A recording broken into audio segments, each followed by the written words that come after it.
So a lot of times, doing what I do, I get asked often, what is like the one thing I can do, or what are the top 2 things I can do for my health? People want to know that. And then there's the next thing they usually say is, that don't cost anything, okay? So this is what I would tell you, and this is as far as I'm concerned, this is the 2 most important things you can do for your health. Number 1, I think that you need to create some type of quiet time in your life. I think you have to, now it doesn't have to be like quiet, lay down and your ears are buzzing, but I'm just saying like quiet time, like carved out for yourself. That could be, sitting in a chair, that could be driving in a car, and quiet time can also be listening to like soft music or praying or reading the Bible, whatever. But I feel like number 1, for all of our health, like for our mental health, I think we need quiet time. So that's the first one. It doesn't cost a dime, okay? The second one is sleep. You have to have it. Now, here's what I mean by this. Now, listen, this is challenging in our culture. Not just sleep, but unmedicated or undrugged sleep, right? So, no medications, no alcohol to get people, because a lot of people, that's how they go to bed, right? They'll take something to go to bed. They'll drink something so they can go to bed, but you're not getting the kind of sleep that you need to. So this next little picture I thought was so funny, right? Because I'm sure you guys have all heard this saying, right? We've got this saying in the U.S. I don't know if they say this in the other parts of the world, but what do people always say? I slept like a what? Baby. Have you ever? Well, slept like a log, yeah. But have you ever thought about when people say, no worries. Whenever someone says I slept like a baby, have you ever really thought about that? Like, because that makes me laugh, right? Because I have a 15-month at home, a 15-month-old at home, and so for like 11 out of those 15 months, we didn't sleep. So when someone says sleep like a baby, I'm like, who the hell wants to sleep like a baby? I mean, because that's horrible. I slept like a baby for 11 months, and it was the worst 11 months of my life. So who wants to do that? So I was thinking about that when I saw this picture, and I'm like, yeah, they're awful cute when they're sleeping. Even now, like that's when my kids are the cutest, when they're asleep. But when I'm thinking about that saying, because people say it all the time, like, oh man, I slept like a baby. I'm like, dude, that's horrible. I'm sorry. So hopefully you guys aren't sleeping like babies, and if you are, then we need to, that's why we're here tonight, right? So I just thought that was so funny. I think it's because of the season I'm in right now, because you don't think about what a baby sleeps like until you have one in your house again, and you're like, dude, that's real bad. So yeah. Have you heard the finishing of that? They'll say crying and wetting the bed. Oh no, see, I haven't heard that. I just heard the first part. Yeah, so I'm thinking, dude, I don't want to sleep like a baby because that's real horrible. So anyway, so as we jump into this, what we want to be able to establish is just the recognition that to be functional people and to do what we want to do every day and be who we want to be and help our families and do our jobs or whatever we have to do, in order to do that, we have to sleep. And I feel like we live in a culture where we are so good at shoving things into our life and our schedule and pushing things out that are extremely important. So we will forego sleep to work. We will forego sleep for our family. We will forego sleep for tasks and things that we put in, and some people forego sleep for sillier things like playing games all night or stuff like that. But like we have just been brought up in this culture, I think, collectively, to where we oftentimes will push the most important things out of our schedule and fit less important things in, and sleep is absolutely one of them. There's other things, there's other examples. Exercise, that's another one. Usually, like if we're really busy in a week, one of the first things that oftentimes gets pushed is exercise. If you're in a relationship and you're trying to make one work, date nights. Sometimes date nights are the things that will get pushed to the side because it's like, well, it's just my wife, or it's just our family, or quality time with our kids. Like we'll push that out, and then we're trumping that time with either other people or other tasks for other people. And when you really think about that, we're really taking away some of the most important things that we have. And really, as far as health and longevity, that's what's going to keep us around longer, to help more people. And so we're actually hurting ourselves and them. Does that make sense? Yeah. So when it comes to sleep, we just have to make time for that to happen. I think dogs are funny, right? Like, because dogs sleep most of the day, right? Like, I don't even know, like, yeah. And like, they just lay around, they're active very little. So we don't necessarily want to be that, but like, they definitely are not going to, yeah. They're not gonna sacrifice a lot of other stuff for sleep though. Like they're gonna find a way to do it. And they're like, so I thought this was funny. It says guard dog on duty. be sleeping. So we are the only ones that willingly remove sleep or delay sleep from our life for potentially important things, but not most of the time. So let's dive in. The consequences of poor sleep lead to lots of things. So a lot of research that I've done, I've tried to research a lot within the world of suicide just because it's something that I don't know. I hate, number one, and I hate to where people get to the level in their life where they feel like that's the option. But like when we look at like Heath Ledger and Michael Jackson in particular, with those two celebrities, I don't think they're alone in this, and I would even maybe think Robin Williams would fall here too. But what happens is most of these people, if you look into it, they suffered horribly with insomnia. Like they would be up all the time. And when you're up all the time, you guys know this too, if you're like me, what's your mind do? It just goes crazy. It goes everywhere. You're thinking every scenario, and usually since we're so positive, we're going in the negative direction with things in our mind, and we play it all out, and it just starts to snowball, and then we get anxious, and then our heart starts to race, and then we got to get up and we walk around, and then we try to lay back down, and it's like we can't get there, and then we're walking around and we're sitting down in the chair and we're yawning and we're tired, and then we go back to our bed, and it's like there's just unrest. So then we start taking stuff to try to force us into this place because I think innately know we need sleep, and then it just starts to spiral out of control, and it leads to depression, it leads to anxiety, and then you start overloading with all these meds, and the next thing you know, you see this scenario where there's a whole lot of hurt in the world, and it comes from a lot of things, but the only way our body is able to recover is through good, restful sleep. We talk about this a lot in chiropractic, and we'll talk about it a little bit between the sympathetics and the parasympathetics, but the parasympathetics come to life when you're sleeping, and that allows for you to rest and digest and to heal and to recover. And for so many of us, me included at times, we just don't get there, and we're always in that sympathetic state, that fight or flight, that heightened, anxious, aware, let's go, let's fight something, let's run, and we don't get to that place where we can actually have peace and we can actually just feel at rest. And I'm sure a lot of you are like this too, where like if you actually paid attention to yourself throughout the day, there'd be many times where you would have to just say, okay, take a breath, let your shoulders drop, and just let your belly kind of relax, because we don't realize how often we're up here and we're kind of breathing shallow through our chest, but we're not actually breathing deep. And then we kind of catch ourselves. I do this all the time. I'll be standing somewhere and I'll be like, man, chill. And I'll go, I'm like, wow, that feels so much better. And I didn't even know I was carrying that tension, but I was. And I do that often. And you probably notice that when you're driving or all kinds of things. So, at a very deep level, not having sleep is a big deal. It's a tangled web. So sleep, anxiety, and depression.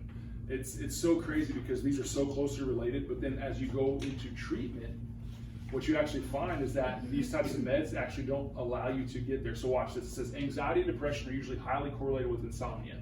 As insomnia worsens, anxiety and frustration mount, leading to a vicious cycle. Those desperate enough for sleep often over-medicate, which doesn't treat the insomnia at all. Instead, it masks the underlying issues in a narcotic haze that can lead to addiction and even more sleepless nights. So it's like this cycle.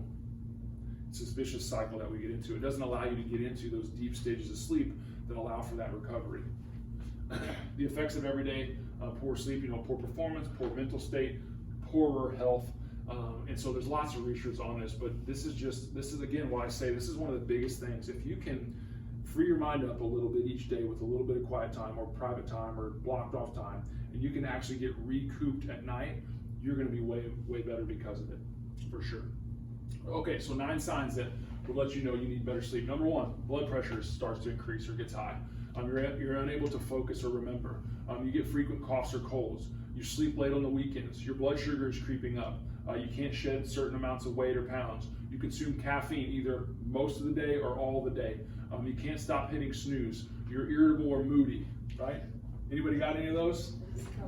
Gotcha. Some people are like, right? But these are just signs that your body's giving you that you're not there. A lot of times when people will ask me a lot too, they'll say, is coffee bad? And I'll say, well, that's a tough answer, because the question would be, why are you drinking it? Are you drinking it because you love the smell? Are you drinking it because it's part of your morning routine and you just like to sit there and enjoy whatever you're doing and just drink it and sip it? Or are you drinking a whole pot of coffee because if you don't, you can't stay awake? Like, there's a difference there, right? So if we're that dependent on caffeine or any other thing to keep us going, that is obviously a sign that we're in trouble. Now, if you're just sitting there, coffee is such a weird thing, right? because it smells so good. But like for me, I can't stand the taste of it. So it's weird. It's one of these things where like it's like this thing in my brain, like how can something smell so good and taste so bad, right? Like you walk into a coffee shop, smells amazing. Someone gives you a coffee to drink and you're like, oh, right? But see, a lot of people like that. So if it's part of just what you like to do, great. I don't think there's a problem with that. But if it's this thing you're dependent on to function, or if it's not coffee, it's Red Bull, or if it's not Red Bull, it's Bang, or if it's not Bang, it's Monster, you know I'm talking about, these energy drinks, that's a problem. So we need to get underneath that and figure out why your body needs that to even get going. Circadian rhythm, right? You guys know this rooster, right? He's got this thing he does every day when the sun comes up. Isn't that crazy? Sun comes up, he goes, what the heck could you do, right? That's what he does. It's like, hello, the wake up world. Well, it's because there's circadian rhythm. And the circadian rhythm affects every cell, every tissue, every organ in your body and how they work. It influences sleep-wake cycles, hormone release, body temperature. Abnormal circadian rhythms have been linked to insomnia, obesity, diabetes, depression, bipolar disorder, seasonal affective disorder. So again, that's why these rhythms become very important, and we want to make sure we don't flip-flop them. So like, there's certain people, potentially even in this room, that I would have concerns and have had concerns for a long time because their sleep cycles and their rhythms, you just know, have been botched a little bit because of their schedule and because of things that they had to do. And that can become big. So now it's about being in a season where you can reset that and get this rhythm back in play, and that can make such a big difference. And so that's hopefully what we can talk through tonight. So what's REM sleep? Have you guys heard of this? REM sleep, people say, I got to get into REM sleep. So REM sleep is where people like to get, because that's where dreams can happen, right? But REM sleep is also where the brain actually cycles through, and it helps you to fall asleep. It helps you to recover. Because your sleep cycle repeats, you enter REM sleep several times during the night. So it's like you go through all these different stages of sleep, but REM makes up about 25% of that. And it really kicks in right after you fall asleep, but then you can actually hit it again later, and it just allows for that revamp and that reset. So like I have this little ring that I wear every day. So I'm not huge on wearables. Like I don't do like yeah, well, I've had it. What's that? It's not a mood ring. It doesn't change colors. I mean, mine would always be whatever happy it looks like. But yeah, so this is an Aura ring. It's called an Aura ring, and so it's very high tech, but it monitors all your sleep cycles. It also monitors your heart rate variability, which is really important in regards to mortality and overall health. But I don't like the iWatches as much because they get in my way when I'm adjusting. And I can turn the Bluetooth off on this all day, but I just sync it like 1 or 2 times a day. But it really watches your sleep cycles, and it looks at overall recovery, resiliency. Yeah, and so it's kind of neat to watch this, and I'll go in patterns, but like some days it'll say, hey, you need to chill out today. Or it says, hey, you got great sleep and you recovered well, so go for it. But it's all relative. Most of it's relative to, number one, my sleep, and number two, my heart's ability to adapt and adjust throughout the day, and it pays attention to all that. So it's kind of neat. But it all comes back to this. How much sleep do you need? How about this? You guys in that wheelhouse? Adults, right here, 7 to 8 plus hours, right? So that's a good goal. Now, I'm not a big fan of going too much past that. And you guys maybe know this too. Like some people will say, man, I slept like 12 hours and I felt horrible. It's too much. It's too much of that down. So 7 to 8 hours. Check this out, newborns. I mean, I don't know. Maybe my kids just weren't really that good of sleepers, but I know they weren't sleeping 18 hours a day. That's for dang sure. Or if they would, it was during the daytime and not at night. Right? And then as you get older, I've got kids, I've got 2 kiddos in this range. I think they're probably right about there as far as how much sleep they get. Maybe a little less than that, because they usually go to bed at 8:30-ish and get up 6:30. So what's that 10 hours? Yeah. Yeah. So that's right there. That's good. So that's pretty good. So just knowing how much should you get? You shouldn't probably go to bed at 8 and sleep till noon. That's not a good plan, right? But we want to get enough, but not too much. Sleep apnea. You guys heard of this? Yeah. So untreated sleep apnea can increase the risk of high blood pressure, heart attack, stroke, obesity, diabetes, increase the risk of worsen heart failure, arrhythmias, irregular heartbeats, more likely. Increase the chance of having work-related or driving accidents. So here's the thing. There's lots of reasons this is caused. I'm not going to get into the cause of sleep apnea tonight. There's lots of mechanical factors. There's positioning of how everything opens in there, how you're sleeping. Additional fat like in this region can affect it. So there's lots of ways to treat it now. You can do the CPAP. There's other new machines now they're coming out with. But at the end of the day, what they're trying to do is making sure that oxygen is getting in, because people who have sleep apnea, they pretty much stop breathing, and then their body kind of wakes them up and says, hey, I need that, and then it has to go again. So those people don't get very good consistent sleep either, and it's actually very common. I would say though that lifestyle change and making modifications to your diet and making those improvements really can help this in most cases. There are some that need to, additional support. This just shows you some physiology of what happens. If the tongue drops back, if you don't have the ability to get this air down, it blocks, and so it just can't get there. Most people are going to be here. Obstructive is going to cause this. Now, not a lot of people have obstructive. It's more from just weight or pressure or the way they're laying that's going to start closing those airways. But that's the whole problem. Either through the mouth or the nose, the air can't get in and it gets blocked. So you need that. The trigeminal nerve is actually right up here. It's influenced right up here at the very top part of your neck. That's another big part of it controls the musculature in that area. So making sure that the nerve system at that level is in check also helps to make sure that you're not going to get that relaxation of those soft tissues when you shouldn't. And so that's a big one too. And it's right up there underneath that top part of your skull where you've got the atlas. That's a big influence to trigeminal nerve. Trigeminal nerve is also a really big one for people who have migraines. And so, that's one that we pay attention to a lot here to try to help people with that stuff. It sits right in here, you can see. And so we're adjusting atlas here, brainstem and spinal cord start right there. And so we're trying to influence that by making sure those nerves that come out are doing their job. Restless leg syndrome. Anybody know someone or deal with this? Right. So it's not as bad as it used to be, but right. So for sure. So restless leg syndrome describes the unpleasant feeling as creepy, crawling, pulling, itching, twitching, burning, aching, electric shock. Sometimes just feel like you got to move. Sometimes these feelings also occur in the arms, but it's very common. Now again,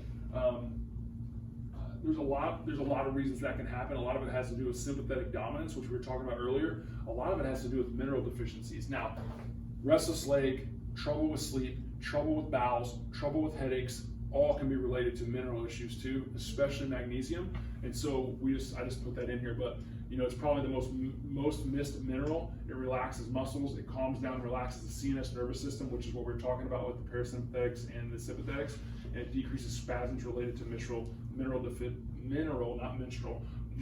deficiencies.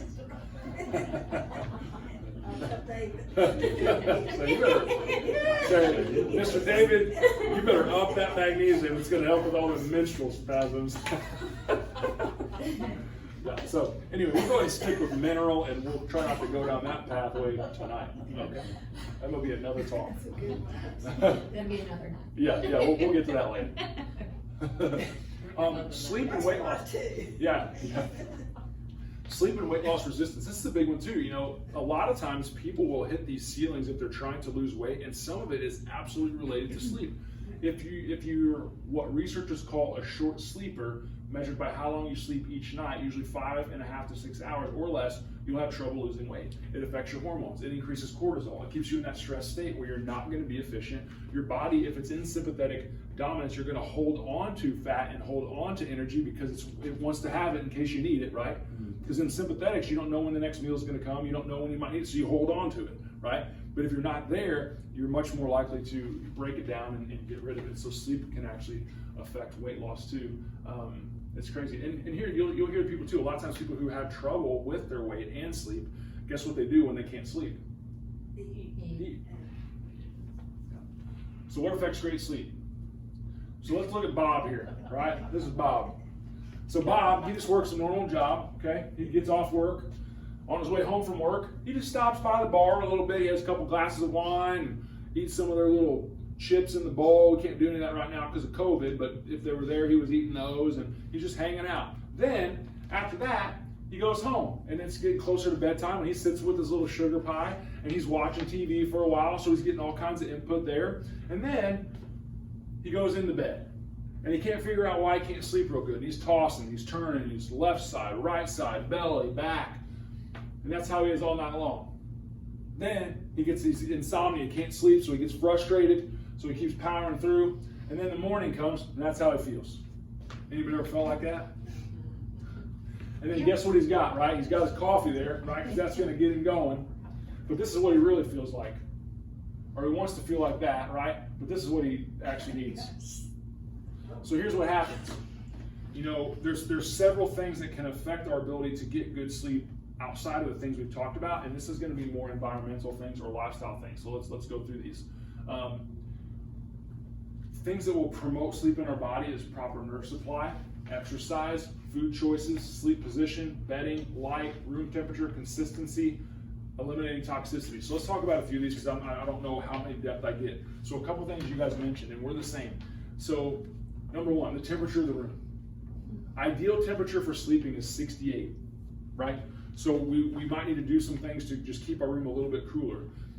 Another thing, our house, we are a noise sleeping house too. So, but here's the thing, we're not noising it up with TV, we noise it up with sound machines or fans or something like that. But everywhere we go, we have to have, like all of us, we all sleep better with the noise. So I have an app I downloaded on my phone, it's free, and it's got 50 different noises, and we use one, it's called brown noise. I don't know, I know there was a white noise, but there's pink and blue and brown, apparently. Not that kind of brown noise, there's, not that one, but there's a brown noise, and that's the one we always use. And then like in Griffin's room, we have a box fan, and then this weekend we were camping, and so we had box fans, but every time we go anywhere when we sleep, there's this background white noise to drown it out. So that way if you do have like the tinnitus or the ringing, it zeroes it out, but it's also not a noise that's influencing what's going on in your brain. So I'm a huge fan of some type of background noise. And some people hate that because they need to be super quiet. Like to me, that quiet, like I must have too many monkeys in my head or something because I can hear them clanging around and ching ching ching. So I need that background noise. Your bedding, sometimes bedding can affect you. There you go. Yeah, and not to mention the bed itself, but the bedding, maybe you need cooler sheets, maybe you need a lighter comforter, maybe you need a weighted blanket. So like for my daughter, we got her a weighted blanket. She loves that thing. Just that compression on her, she just, that makes her feel, I don't know if it makes her feel like she's getting a hug or I don't know what it is, but she likes that weighted blanket. So that's a big one. Lighting, listen. It's best to have your room as pitch dark as possible. And then here's the thing, in the middle of the night, if you happen to be one of those people that have to go to the restroom, don't turn on those big lights because boom, that like turns your whole system on. And so try to keep the light minimal. Now I don't want you, stubbing your toe and tripping and falling because that's not good either. But you need to try to keep that as dark as you can. I already talked about consistency with bedtime. This is very, like our bodies are very rhythmic. We talk about that all the time in our adjusting. We're trying to keep you in a rhythm. Our body loves rhythms. So we want to have a consistent rhythm. So like, if you are someone who goes to bed at 8:30 or 9 during the week and then 12:30 on the weekend, that's a hard flip-flop for your body to handle. Now, every now and then, yes, it's doable, it can adapt, but on an ongoing basis, it just messes with your ability to get into that rhythm. And then obviously limiting toxicity, that's gonna go back to things like what we're gonna talk about here. Well, maybe I'm out of order here a little bit, but that comes back to like Bob when he was drinking the alcohol or taking a lot of medications. All those chemicals affect your body's ability to get into that place. So let's talk about proper nerve supply because that's what it seems like the next slide is going to be. So here's what it comes down to. You guys already know this. It's all about the nerve impulses that are coming down from your brain out to your body, and then even as important, the information coming from your body back to your brain. So check this out. This is pretty messy and complex, but you just have to remember that there is this mega highway of information going back every single second from top to bottom at 300 and something miles an hour that keeps your body in check. And as far as I'm concerned, to keep it as simple as possible, it goes right back to that sympathetics and parasympathetics breakdown. And if you can just get this into your brain, you'll start to understand how our bodies work. So, that door's locked, but if someone opened it up and cracked it and let a lion in here, we're probably gonna panic a little bit, right? Or, I might, you guys may not, but let's say we're gonna panic. As soon as that lion comes in here, our sympathetic nervous system kicks in. Agreed? So like, I'm gonna push all you ladies right over that way and then I'm running that direction. So because you're fighting, I'm flighting. So, but that's the sympathetics. Now that should happen. In that moment, our blood pressure goes up. In that, our blood vessels constrict. In that, we're not worried about eating or digesting. We might be thinking about pooping for a second, but that would just be like a mishap, right? But we're trying to get out of here. But we don't want to stay there all the time, right? Yeah. Once, I mean, we might for a second. Yeah. But literally, once that line's gone, our body should be able to cycle right back into the parasympathetics, and that all is derived by how well your nervous system is functioning. So, as we're adjusting people and clearing that spine out and getting that nervous system out of there, or that stress off the nervous system, it's helping to make sure that there's balance within those two systems. Exercise, right? Getting 150 minutes a week of moderate to vigorous exercise paid off in a 65% improvement in quality of sleep. That's nothing to sleep at, right? So, you guys good at math? 150 divided by 60, what's that? Less than 10 hours of exercise, right? So, I mean, that's a fair amount. I'd say for some people that might be a little bit much. So you just need to start. You just need to make sure you're moving. Like the beauty of a thing like Max T3, what it does is it allows you to cut that time down because you're activating your anaerobic and your aerobic sides of your exercise. And so you will get the benefits of more lengthy.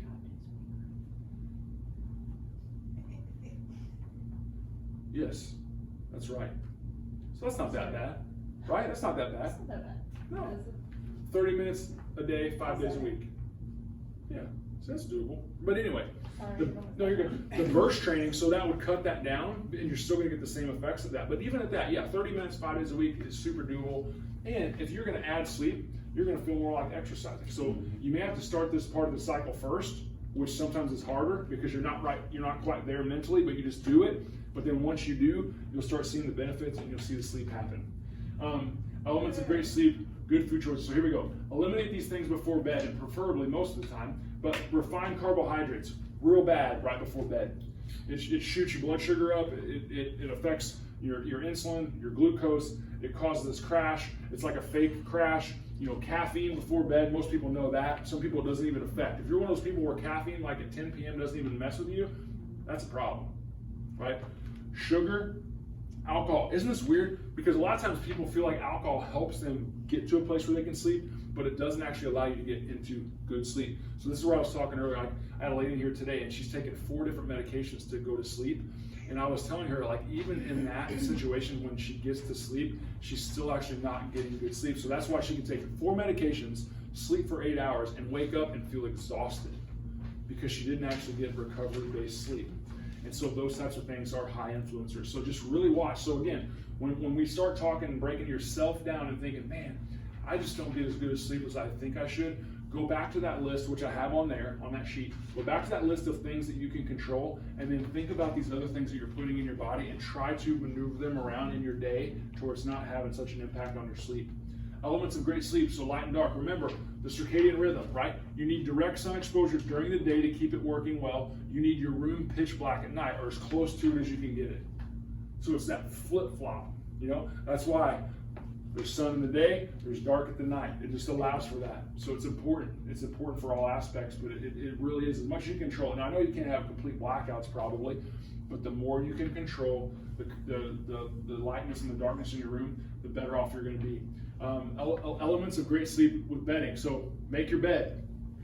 The science shows if your bed's made and you get into it, you're going to sleep better. Why? I don't know. Get a firm mattress. Sleep number beds should be above 60, but non-toxic. Tempur-Pedic, Evolution is better. Air them out before use. So, memory foam, these higher quality beds, good support makes a difference. The firmer, the better. Now, I'm right there with y'all because I know you guys are thinking, well, I like my pillow top, but it doesn't have to be like a 2x4, but you want to have good support with a little bit of cushion so you can get comfortable, right? I mean, because I don't like sleeping on like the floor either. But you want to make sure you have support, because if you don't, then that can really affect your spine and your pain and levels and all that stuff. Elements of great sleep, use the best sleep position. So here we go, this is good. So best position is your back. Next best position is your side. Worst position is stomach, for sure. Now think about this. Also the worst position is with other people on you or other things around you. So a lot of people have their, pets all over them. Sometimes over that course of time I was telling you back in the day with Griffin not sleeping very well, he was in our bed, horrible. Like, you're laying in bed, next thing you know, you got like a ankle in your mouth, or you go, bam, yeah. And that was Brooke, and Griffin's doing the same. It's like, so we're all in there, and he's kicking her in the face, and I'm getting head-butted, and it's like, okay, this is not. So even when he was sleeping, he was doing great. We're miserable, right? So but a lot of people have that situation where I'm like, how come you didn't get good sleep? Well, my dog really hogs the bed. I'm like, huh? Like, what? Get that thing out of there, right? So but it does affect you. No pets or kids. It says 53% of pet owners who sleep with pets experience nightly sleep disruption. 80% of adults who sleep with a child in bed have trouble with sleep. Absolutely. Yeah.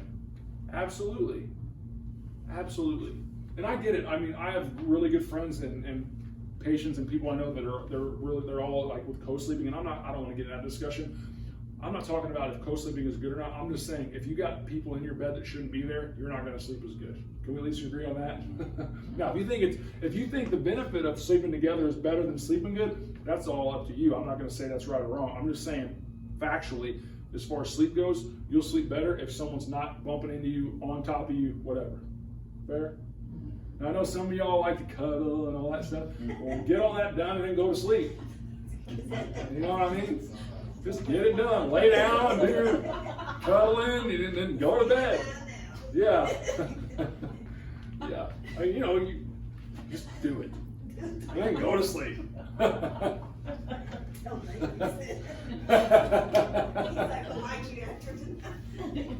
That's all right. But yeah, just do what you got to do. Whatever. You gotta like spoon, do your spooning, and then go to sleep. There you go. What else? Oh, we talked about room temperature. So 68 to 72. The research that I've been seeing most lately is closer in that, like, and I know it's hard. It's like 150 degrees. So if everyone keeps their house at 68, we're gonna have $1,000 electric bill. I get that. So you gotta compromise a little bit, but it does help to be. But you could also manage the type of blankets you got on, or what you're wearing potentially. So whatever. Guys always, not always, but most of the time, guys like a cooler. Like, here, if you guys have been around us long enough, our girls are always complaining about this office being too cold, or what, you're probably cold right now. Mm-hmm. Yeah, so I get that, but it just feels better, right? Wouldn't you rather be cold and have to use a blanket than like be hot and then then what do you do, right? Like, Especially for sleep. Yeah. So anyway, room temperature. Consistent timing, we talked about this. Do you get the Monday morning blues? By keeping a late sleep schedule both weekend nights, our internal clock becomes 2 hours more behind on our usual weekday schedule. Keep sleep very regimented. That's what happens. Like, we start getting into a rhythm, and then boom, now we got to wake up at 6, and on the weekend we woke up at 9, and our body is just jacked. It's not doing good with that. Toxicity. So, man, we could talk about this for hours, so we won't. But exposure to toxicity also affects us. So things like laundry detergent, cleaners, bug sprays, sunscreens, makeup, medicines, all that stuff, anything that has it affects our hormones, it affects weight, it affects sleep, it affects our metabolic process, and it really they're just endocrine disruptors is what they are, and they really mess with our ability to, again, get into that cycle of being able to rest and relax. Detox prevention, toxic. Listen, the best way to detox your body is just slow down the amount of toxins you're putting in. I get asked a lot about what's the best detox program, or what's the best detox supplement. You know what I think is best is if we can control the amount we're dumping in, our body actually has the ability to get rid of it. We just have to make sure we're not dumping in more than it can get rid of. Does that make sense? So if you want to do like a quick little detox, you could always do like 2 or 3 days of just fruits and vegetables and nuts and seeds. That's a little simple detox. You can juice. You can do smoothies. There's something called a paleo detox, which is like a 2-week program where you do some shakes and you do a certain type of eating, and you can do that. But honestly, for a lot of people, you just need to give your body a chance to catch up, because we're constantly, if the hole at the bottom of the bucket's this big, and we're dumping barrels in, there's just no way that it can filter it out. So if we just allow our bodies to catch up, we'll actually do pretty good. And that takes the stress off the cells and in the liver, allows the gallbladder to do what it's supposed to do, and it actually makes everything more efficient. a lot of times we can get so backed up with toxicity that even we have reactions negatively to supplements that should be good for us. So sometimes you'll hear people say, I can't take any supplements and I have a reaction. Well, it's probably because their liver is sluggish and it can't handle it. So a lot of times we will try to just help their liver get some support, and then down the road you can bring in additional supplements. But while we're doing that, the main focus is, hey, let's just control the things we're now putting in from here forward, and a lot of times they'll do better just with that. So next time you need to buy, cleaning supplies, try to get some that don't have all the additional chemicals. We use I know I've shared this a lot, but we use a website called Vitacost, VITACOST.com, and that's where we get our laundry detergent, our dish soap, our sunscreen, our bug spray, all of our kids' stuff, our toothpaste, shampoos. Like, we get it all from there and it comes straight to our house. And these days, that's pretty valuable because we don't want to go in stores if we don't have to, and it comes straight to your house. So there's a little plug for Vitacost, and they have good quality stuff, and so it's a good option. Let's see, 200 reasons to kick sleeping pills. Now, I'm not going to go through all these, but these are reasons why. These are common side effects of sleeping pills. Look, this is just 24, and I'm going to keep throwing more on here, but anything from dizziness, swelling, headaches, drowsiness, allergies, abnormal sleep behaviors, withdrawal symptoms, you name it. It just keeps going on and on and on. Stomach cramps, muscle cramps, nausea, vomiting, excessive sweating, varicose veins, tachycardia, migraines, nervousness. And this is another 25 of them. Constipation, irritability, shakiness, seizures, personality disorder, forgetfulness, dry mouth, clumsiness, dry throat. Here's more, and then more, and then more, and then more. Like, these are all side effects of sleeping pills. Now, obviously, we know that sleep is something that your body should be able to do on its own. So if we're not able to do that, that's why I'm so glad you guys are here and why you're listening to this. We have to find out why, right? If the body's not doing something it's supposed to do, we need to try to find out why and not just force it chemically to do something that it's not ready to do, and you're not going to get the benefits you would anyway. So there's a lot of reasons why to kick. Now, startling is it? Taking pills can actually result in insomnia, which is what you're trying to prevent. Even more troubling, depression leads to suicide. Side effects are trivial, but they're just all incredibly dangerous. So we want to just get to the cause, like you always hear us talk about. Remember where it starts. You want to get good sleep. You want to make sure you have your nerve system clear. You want to make sure you're controlling some of those environmental things we're talking about.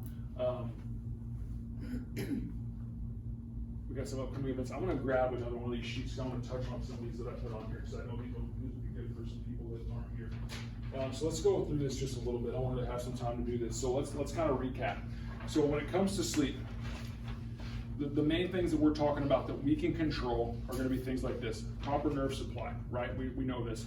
Exercise, good food choices, sleep position, bedding, light, room temperature, consistency with bedtime, and eliminating toxicity. Those are all things within our control, right? So if right now we're not having a good experience with sleep, we can already start tonight by saying, okay, what are some things I can do? Have a routine. In our house, we don't, and we don't do a lot of things that people think we're super crazy. That's okay. But we don't have a TV in our bedroom. We just don't. We have a TV in the living room. We don't have a TV in our bedroom. That's just how we roll with it. So that allows us to not be tempted to turn that thing on, in there. We don't have that. That's just our thing. We try to control temperature the best we can. Bedding, all that stuff comes into play. So think about tonight when you go to bed. You turn the lights off. How is it? Is it still bright? Do you have other lights on? Are your blinds open? What's the actual environment of our room? How cold or hot is it? When I get into bed, do I feel comfortable? Does it feel good? Pay attention. What time am I going? So one thing my ring does, it says, it's funny, because 7 o'clock says, approaching bedtime. You normally go to bed between 8:30 and 10. Your best time to go to bed is 9:15. So it tells me that, but you start prepping your mind for that. But pay attention, when do I go to bed? So over the next 5 days, just pay attention. When your pillow hits the bed to go to sleep, not when you go in there to read a book or to watch TV, but when you actually say, okay, I'm going to lay back, what time is it? And then try to see over the next week how you do consistently with your time. Exercise, just start moving. If you want to start walking, walk. If you want to start doing Maxi 3, do that. If you want to start doing CrossFit or P90X, do that. But movement is just where it needs to start. Sleep position, pay attention. Where do you normally start? And then when you wake up, where are you? So when your eyes open, pause. And then, okay, I'm on my belly, I'm on my side, is my arm under me, in front of me, above me, what am I doing, right? So just pay attention to that. And then when it comes to, toxicity, just being aware of the things that we use throughout the day and what we're exposed to, because that also has high influence. So those are good things to start with. So let's talk about this. Foods for insomnia. So foods that are high in tryptophan can actually help with sleep. You guys have probably heard of this, right? So after you eat Thanksgiving, so one of the things on I put turkey, chicken, tuna, those are all things that are higher in tryptophan, right? So, you hear about turkey a lot because you go to Thanksgiving and then you eat and everybody like wants to take a nap. I'm not so sure it's from the tryptophan or if it's like diabetic coma and everything else. Both. So if you're going to do carbohydrates, complex carbohydrates are actually better. So things like butternut squash, sweet potatoes. Complex carbohydrates can help produce serotonin, which is a neurotransmitter that helps with sleep. Raw milk is actually good as far as providing things that your body needs. A2 dairy is actually the best, but it helps to provide things. Foods high in magnesium, so things like green leafy vegetables, sesame seeds, sunflower seeds. If you're going to do grains, again, you got oats. B vitamins, organic meat. You can do like liver, but green leafy vegetables, those are all high in B vitamins. Those are also really good for helping people with sleep. Let's touch a little bit on foods to avoid. We've already talked about this a little bit. So caffeine, I put on here, don't consume caffeine after noon, not afternoon, but after noon, like 12 p.m. Or at all if you have difficulty sleeping. But some people may be able to get away with it a little bit later, but I don't know if I would test that out. I think if you're really trying to get better sleep, try to stick to this. Alcohol, it says stop drinking alcohol at least 2 hours before bed and drink in moderation. Any potential food allergies. So some of you may or may not know, like you've got certain food sensitivities or food allergies. If that's you, you really don't want to eat those close to bed, okay? Sugar, the variations in blood sugar will cause insomnia. High fat foods. So fat slows down digestion and may lead to indigestion at night. So limit fried foods before bedtime. So, good fats would be okay, I think. A little bit of protein before bed can be fine, but you just don't want to overload with nasty fats because that's going to really activate your digestive tract, and you don't want that. You want it all to be resting and recovering. The nerve system increases activity at night to try to heal and recover, but the rest of them, they need to be shut down. So natural remedies, sometimes people like to know this. There's a supplement from Max Living that is really good. It's called Sleep and Mood, and so therefore there you have it. It's a combination of several things. It's got some magnesium in it. It's got some 5-HTP, but it's a really good supplement that just helps to get your body ready to go to sleep. Usually it's taken about dinner time, and then it helps you to get ready. An herb, I guess I will call this, or I guess a flower of sorts, but passion flower. It actually helps to upregulate the parasympathetics. There's not a lot of things, so there's several things that can upregulate the sympathetics and even downregulate the sympathetics, but there's not a lot of things that upregulate the parasympathetics, but passion flower is one of them. So that's an herb you can get. Mood Reclaim, some of you are familiar with this. This is a blend of adaptogenic herbs. Adaptogenic herbs are very, very good at getting your body back to rest and back to balance. And so I'm a big fan of that. It's one that I take. And it just helps to keep your body in check from the stress of daily life. So it really helps with sleep too.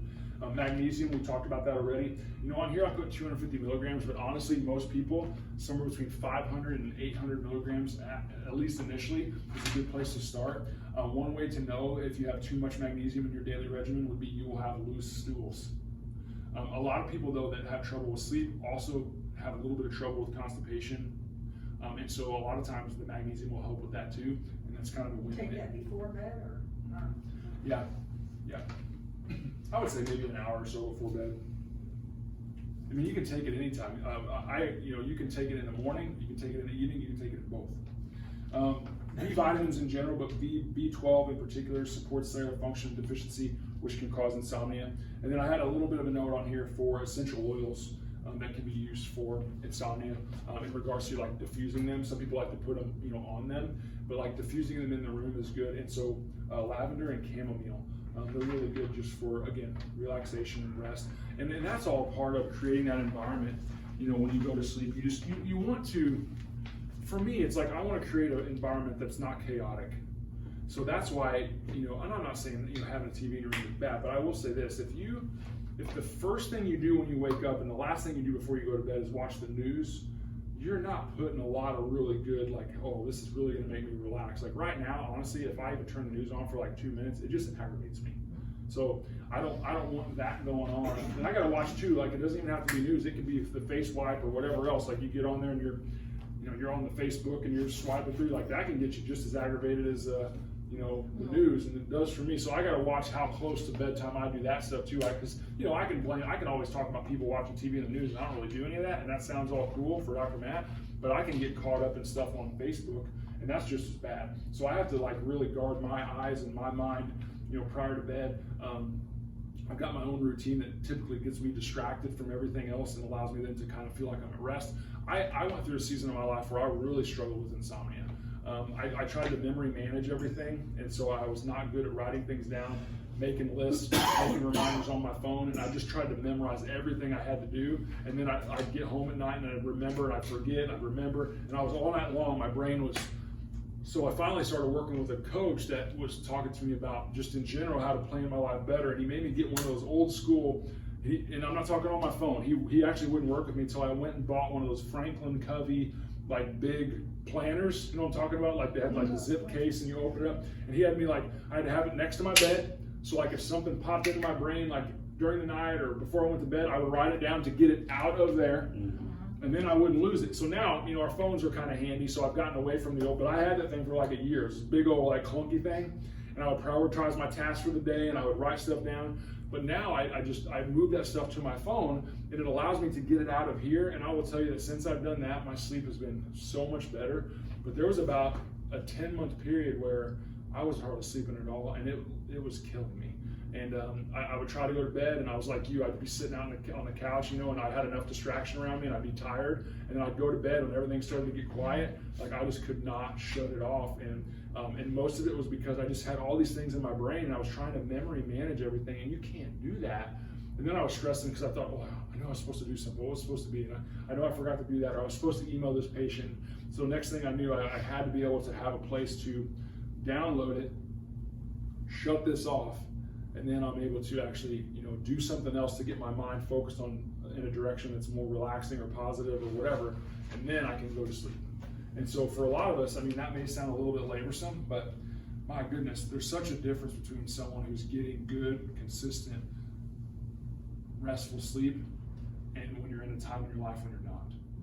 And I think all of us have been in seasons where we do better than other times, but I tell you, it is a big deal. And like I said at the very, very beginning of this, if there's a couple things you can do for yourself, one of them would be just working hard on some of these things you can control to get better restful sleep. And it may take a little bit of time to get your body into a rhythm. So you may have to say, okay, I'm going to make my bedtime 10 o'clock, and you just have to stick to that. And then you wake up whenever you wake up. But eventually, as you get into that rhythm, you'll see that timing gets to be about where it needs to be. Get your sound machine, get your box fan, get whatever. Get the room cool, get the lights down. Do whatever you got to do, and then try to just provide yourself with a place where it can rest. It's like your own little, your own little recovery zone. Like you just got to have that, and then when you wake up the next day, you're going to be much more able to go and do the things that you need to do. And that's not a selfish thing by any means. Like you need to. It's just part of self-care, of just being able to take care of yourself. Because I know all of you enough to know that there's a lot of demands and there's a lot of things and there's a lot of stress, and just living in the world we live in right now is stress. So if we can't somehow withdraw from that for this amount of time to recover, it really starts to beat us down. And so I just think it's very important to be able to do that. So I just hope that as we go through this, you can take some of that and just start utilizing some of that stuff on that sheet and see what works best for you. And I'd love to hear feedback down the road on how you're doing. We got some Nutrition 101 coming up on August 29th. We've got another date night on August 17th. The last date night we had fun. I put out a little challenge. We have a school supply drive going on right now. So you guys can bring school supplies in if you want to. It starts August 1st, which is tomorrow. Right? It's tomorrow? No, tomorrow's July 31st. Yeah. Saturday. Starts Saturday. But also what we're doing is anyone can come in as a new patient, so x-rays, consult, whatever, and all they have to do is bring any school supply. There's not even a certain amount, just any school supply. So anyone that you guys are talking to, working on, whatever, that you think, hey, you just need to get in there and see those guys, tell them about the school supply drive. If you're out there on Facebook land, school supplies. That's it. It's pretty simple. You can't beat it. So, but otherwise, additional questions, I'll be around for a couple minutes, but hopefully that was helpful. You feel like there's something on that list that you could work on or fix or try to help, that's what I would do. I would start with that, keep it simple, and the simplest stuff sometimes is the most effective. So, oh yeah, thank you.